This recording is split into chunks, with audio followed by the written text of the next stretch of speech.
So everybody loves buying a new car, right? It's just a great experience. Kind of like doing taxes, right?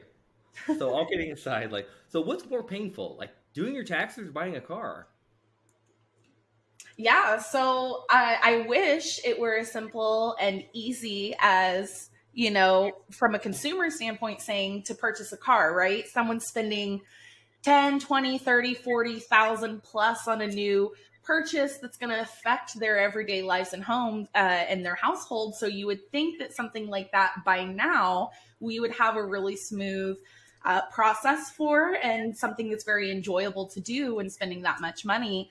But unfortunately, the last study I read said that I think, uh, what is it, 80% of people that were asked in this survey, they claim that doing taxes is more fun.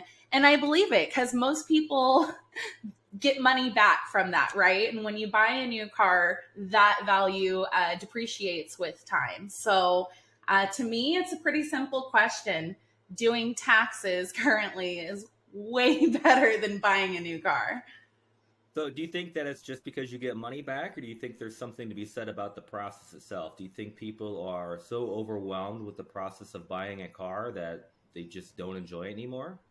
Yeah, I think depending on where they go, I think it's important to note that not all dealerships are like that. Um, but I do think it has a lot to do with the process. You and I have been in marketing and sales for a very long time, and a lot of the practices and processes that we see dealerships doing today are what we were trained back in the early 2000s, just graduating high school and how to do like sales, cold calling techniques, lead gen. Those are all kind of archaic ways of attracting customers. But the dealerships love it because they get people in their funnels and then they just bombard them because they know at some point in time, if that person was looking for a car, that they might eventually come to them. So I think it's just the old school practices and poor training. I have a feeling that most dealerships don't invest time in quality new age marketing and sales training. So things like demand gen versus lead gen, these are huge debates across multiple industries. And I think because of what we've experienced the past 2 years with COVID, consumers are just exhausted and they don't want to have to deal with the BS anymore. Not sure if I can cuss on this show or not, but they don't want to deal with that BS. So, I think it's time that as the auto industry kind of self-corrects and starts moving forward in a new direction, I think it's time for them really to look at how is our staff being trained, and not just the salespeople. It's got to be from completely top of the funnel all the way down. So the marketers, the receptionists, whoever's answering the phone should obviously know what's going on. What campaigns are being run? Is everyone on the same page?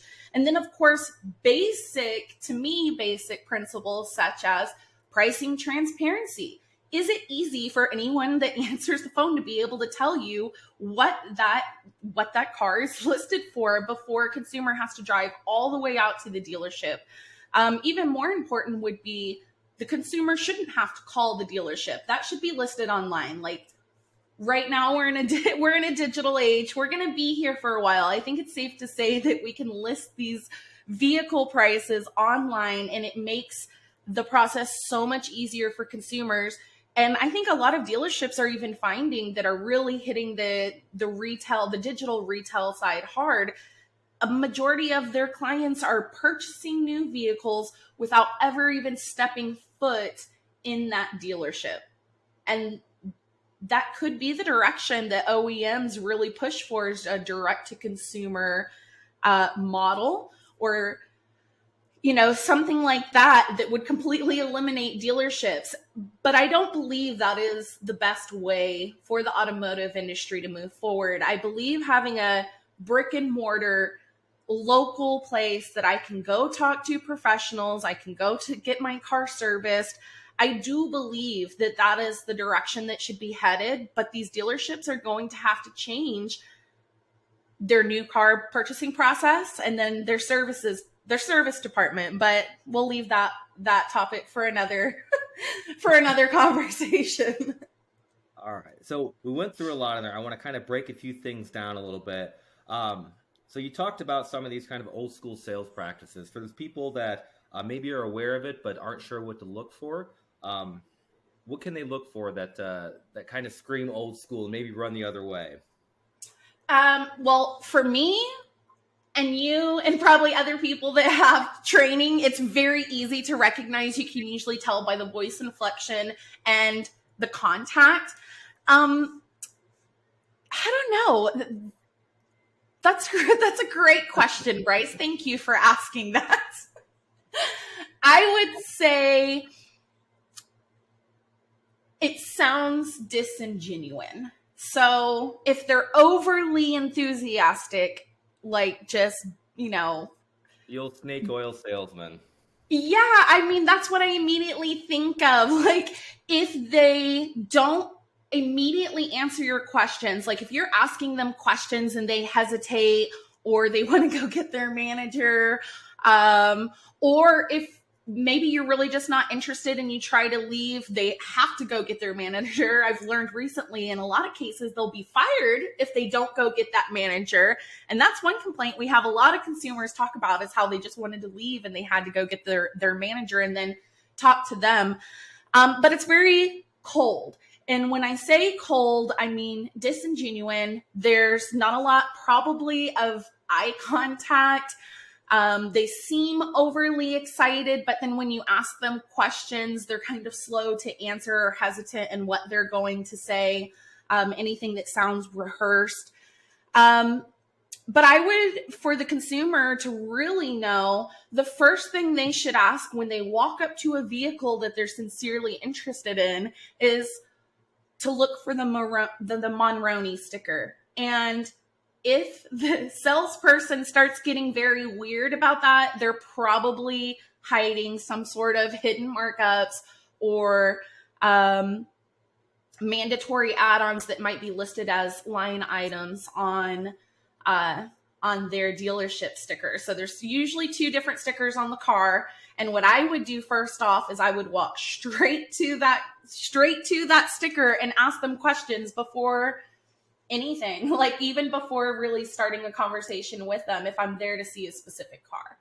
If not, if you're just kind of shopping around, ask your salesperson questions that are personal, like try to build a relationship just as if you're walking up to a friend, because if that salesperson is genuinely trained to build rapport, and care about their customers, they should be trying to get to know the customer, because someone may come in for a small SUV, but based on their lifestyle, the salesperson should be recommending, well, hey, I hear you have 2 sons in hockey and 3, I don't know, cheerleaders. Like you have 5 kids, right? So this small SUV might not be the best fit, but have you seen X vehicle? So that's kind of how you can tell the difference is the salesperson will ask questions to you that are about your life and about your everyday use of the vehicle, so that they can make sure they care that you're buying the right vehicle for what you need to use it for. Absolutely. I mean, it seems like honesty and transparency are 2 of those key factors that you really want to look for.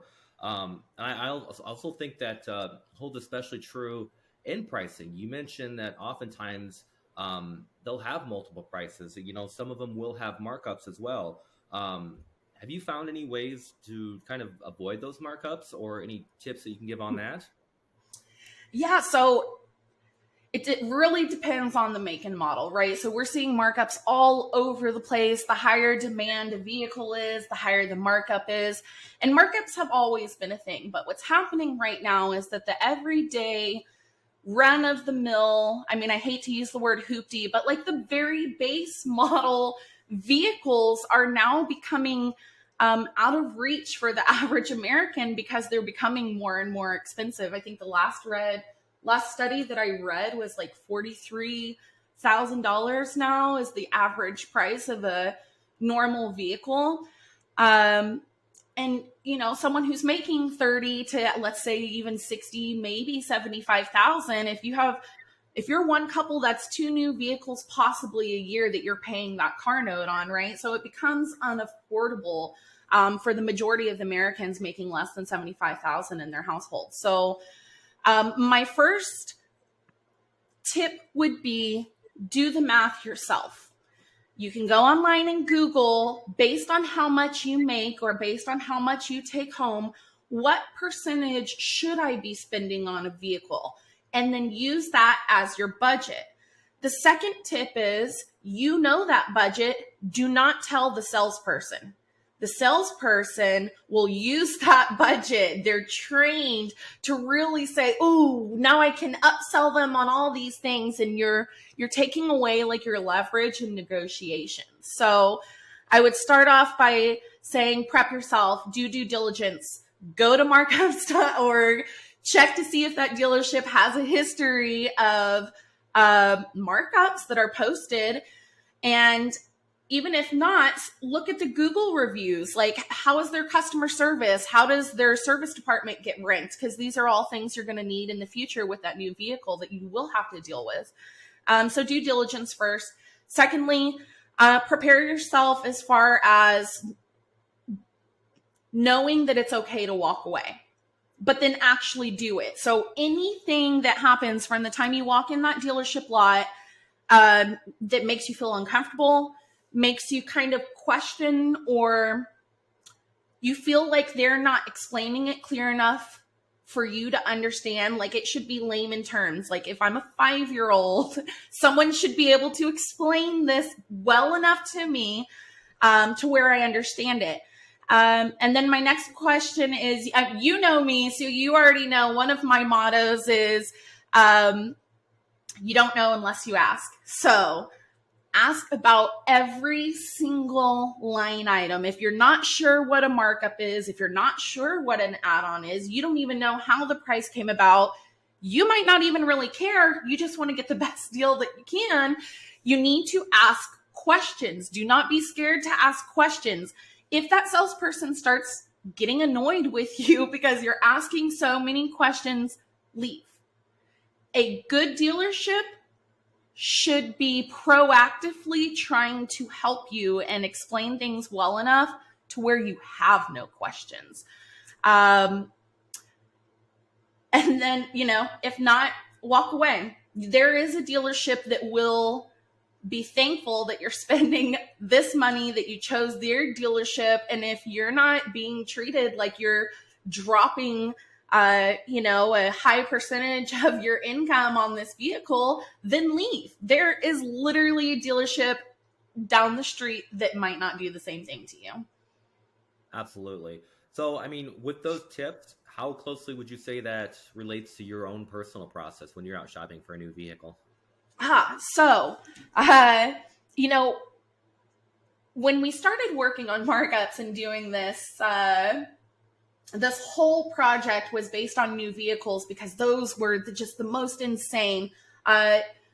Used cars are a little bit more difficult to track because there's not an MSRP. There's just like a value. Then there's like black book and blue book values. And it's kind of hard to pin down the same type of data that we collect based on MSRP. But that being said, I don't believe in buying brand new cars. I only buy used cars, and I only buy them from one place that has continued. Just every single car I've ever bought, and they've always taken care of me, and they've grown into something amazing. It used to be called Texas Direct Auto. I live in Maine now. I no longer live in Houston, so I'm not sure if it's still the big giant lot that it used to be, but they've actually moved online, and now they're called Vroom.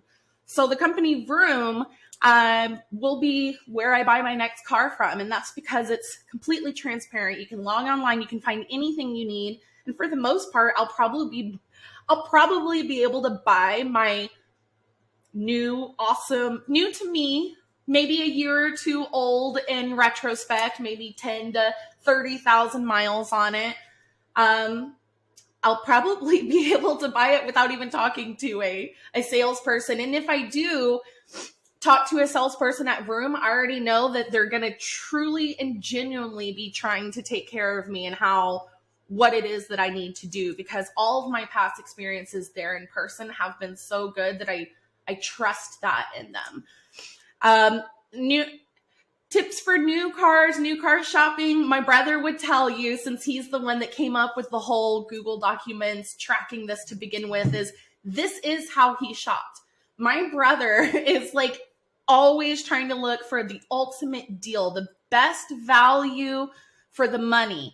And even if that means paying a markup, even if it means paying for add-ons, he wants to be able to compare them side by side and say, okay, well, this brand new vehicle at this dealership has a, I don't know, $10,000 markup, but this one only has 8.